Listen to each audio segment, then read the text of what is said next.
Welcome to the fundamentals of real estate. I'm your host here, Angela Dillmon with Keller Williams, and this is my wealth building partner, Glen Calvin, Gill Mortgage. All right, we have a question of the day for you. How do I pick the right price to market my home? How do I keep from making the wrong price? Oh, yeah. Right. All right, so this is a great question. We talked last week Wait, about why are we here? how to, oh yeah, we're here to help you live your dream lifestyle. Well, building wealth and leaving a legacy that matters. There you go. Catchphrase. All right, there you go. All right, super. So, last week we talked about how we arrive at value. Yeah, it was fascinating. Okay. And how we get a focus because we're getting values from a bunch of different aides. Right. And so get in a real estate agent who knows what they're doing, that's going to do research. And like you said, it's not rocket science. You've got statistical information, you've got charts and graphs, you've got history, and all that stuff is available to you through Maris. So you've got the access to that. You're going to do your hard work, which is going to take you a while, but you're going to sit down and last week we were at the point where we came up with a number. Now we're going to see how we're going to price that house for sale. Right. How do we actually price the house for sale? So as we talked about last week, pricing is never just $1. It's never $400,000 and not a penny more, or not $1,000 more, right? It's like, even an appraiser, if they appraise your house for $400,000, doesn't mean somebody wouldn't pay $405 or $401. Yeah, the market's going to determine the value of your house. So there's always a range of value. Right. And so on pricing, this market that we've been in, really since 2019, even prior to COVID, we were in multiple offer situations, otherwise known as bid wars. Bid wars, yeah. And this is unlike a market you have ever seen in your lifetime. It's unlike a market our parents have ever seen. No. Yeah, no one you know on this planet has ever experienced the market we are experiencing. Because I remember the way our parents would have thought of it is, we're going to ask this, but we would take that. That's right. Yeah. Most of the time, people, that's the way it was. Yeah. we used to price with negotiating room. Right. Negotiating for inspections, negotiating on the price. This is not that market. This is unlike any market you have ever seen. Okay? So we're in July 2024. We're still in this market because we have low supply and high demand. Right. It is a supply and demand problem. Okay? So now, the pricing conversation goes like this. Again, unlike any market you've ever seen, and there's a real thing called the fear of missing out. FOMO. FOMO. Yes, FOMO. Now, this is a real psychological event. So, when you price your house, it's also called the market position.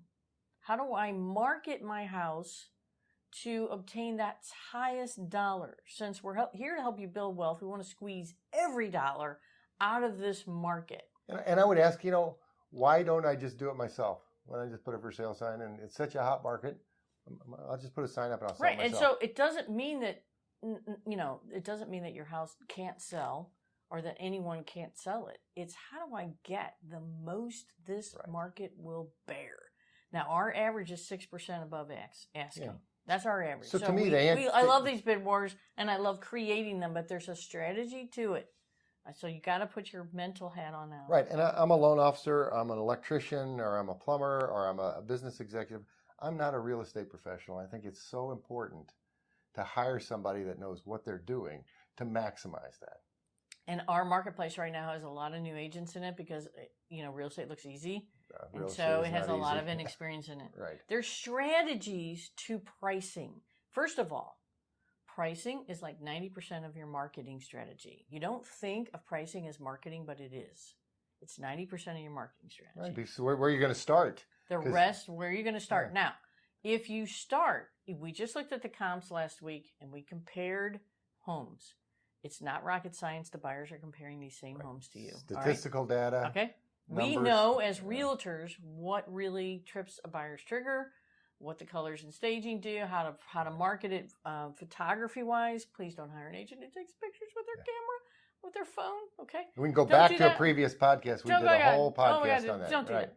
Anyway, we know how to then take the marketing the rest of the way, which we'll talk another time. But this is just pricing position, market position. Now, if you price your house reasonable, you look at the comps and everybody else is sold at $400,000. and you're like, oh, this guy had a much updated kitchen and he sold at $415, and this guy didn't have as nice updated kitchen as me and he sold at $390. I'm probably somewhere in the middle at $400. Okay. Now, your pricing strategy looks like this. If you price reasonable, and since your first showing is online, right, not in person, it is online. That's different from our parents' market too. That's right. Yeah. And people look online not only to pick homes to see, but also to eliminate. So the marketing has to be great online. If your marketing's great online and the price matches its condition and it looks like a good value, then you're going to have a lot of people who want to come see it. Now, if it doesn't, no one wants to pay more than asking price, Glenn. Nobody. I mean, let's face it. Do you want to pay more than asking price? No, I want to pay less. All right, do you want to walk into the car dealership and say, hey, I give you $5,000 more for that car? No. No one wants to do it. People are pushed into do it through the fear of missing out. Yes. All right? And competition. All right. Now, what you want to do is get that reasonable price going, your first showing online to trip everybody's emotional triggers and say, I must go see that house. Now, why is that important? If I have at least 20 showings in a weekend, during COVID it was 100, then it was 50, and it was 30 consistently. Now it's 10 to 30, depending on your house and your price point. Which is still a lot. It's still a lot in one weekend compared to the markets we're used to. So now, if I get a lot of people in that house and there's a firestorm around that house and there's, by the way, you want to allow overlapping showings. As many people in the house as you can get at one time is great, unless you got a super small house. So when they see all that activity and they like the house, then they're like, oh man, this one's going to go. But when it's going to go high, I wonder how high it's going to go. Now, when you price your house, here's what an agent and a buyer's agent and a buyer's thinking. What do you think they're thinking? I automatically know if it's a good value online and I get in the house and I still feel like it's priced right, I'm tacking on 20 to 30 grand in my mind to the price. Because of the competition? Because you know there's going to be more than one offer. Right. Now, if I start the house at 420 or 430, they're tacking 20, 30 grand onto that number, and now it's 450 or 460, and they're like, no, I'm out.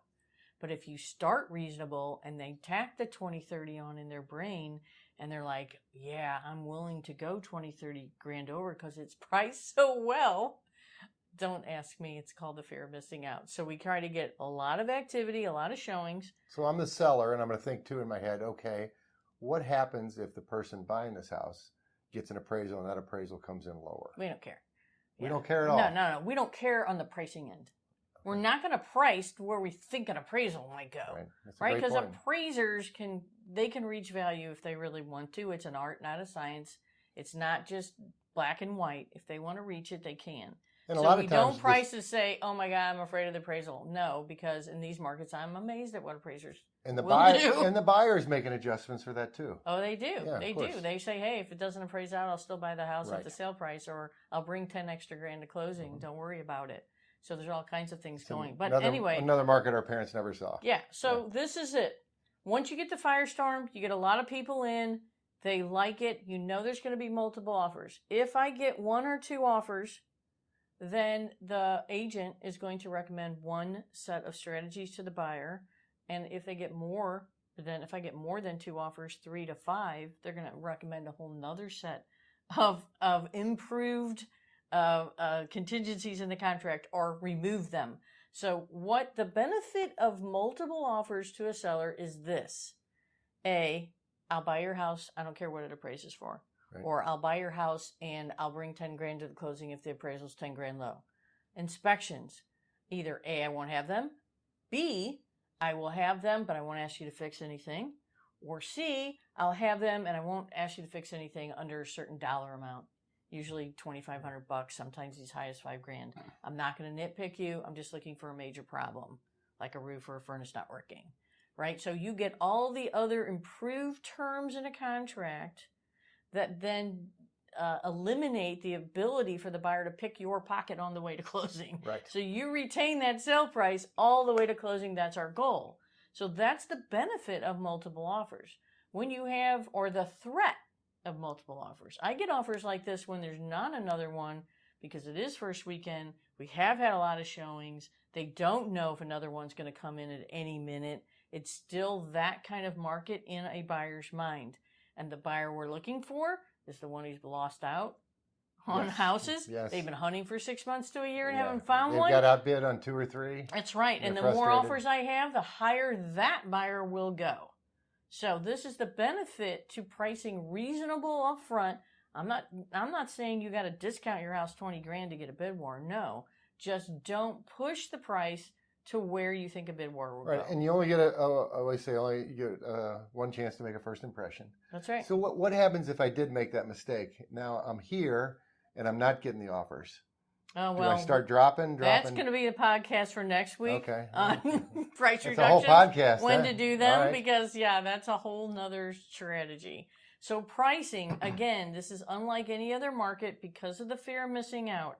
If you don't go in the first weekend or the first 30 days, then people do kind of start to wonder what's going on with the house.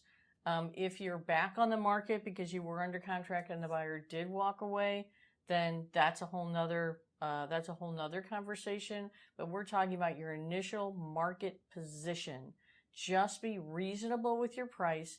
It's not rocket science once you have the appropriate comparables and you have the appropriate statistics for your area of how much of a buyer or seller market it is. And don't try and do this yourself. It's too difficult. But I'm telling you, the bid wars are fun. They're very fun for sellers. You just have to market your position for it. Right. So we're here to help. And if you're making upgrades to your home, by the way, and you're like, oh, I'm not going to sell for 5 years or 10 years or whatever, but you wonder, should I put in wood? Should I put in tile? Should I put in this kind of counter and that? Just give us a call. We're always here to help you build your wealth and make sure that you're doing the right upgrades. Just give us a call and we'll always give you advice when you're improving your home. Great. Right? All right. Yeah. All right. Well, thanks for watching today. Join us next week when we will talk about price reductions when to have them. Interesting, yeah. And talk about appraisers as well. And maybe some strategies. This is Glen Calvin at Guild Mortgage here in Chesterfield. Yeah, this is Angela Dillmon at Keller Williams Realty Chesterfield. Have a great day.